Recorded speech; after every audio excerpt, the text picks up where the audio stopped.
Yo, what's up everyone? Welcome back to the channel, and today I'm going to show you guys how to change your email address on Zelle. So let's get right into the video. And the first method is to change your email address through the Zelle mobile app.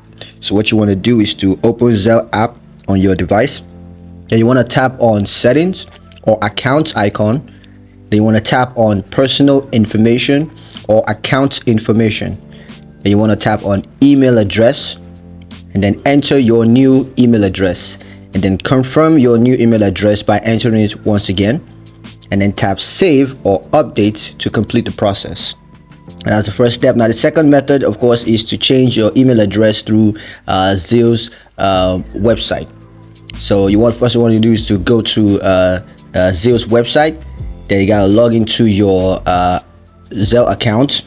Then you gotta click on the settings or account icon, and then you want to click on personal information or account information. Then you got to click on email address, and then you want to enter your new email address, and then confirm your new email address by entering it once again, and then save or update to complete the process.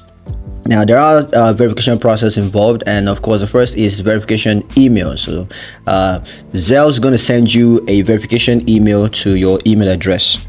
That's the new one you just imputed. You got to verify your email address by clicking on the verification link in the email to confirm your new email address. Now there are some tips and reminders I got for you guys. So the first is to update your email address carefully. So you got to ensure that you enter your new email address correctly to avoid any issues with your account later on. Now the second, of course, is to verify your email address promptly. So you got to verify your new email address as soon as possible to ensure that you receive important account notifications. The third, of course, is to monitor your account activity. So please regularly review your account activities to detect any suspicious transactions. So you gotta stay security conscious now.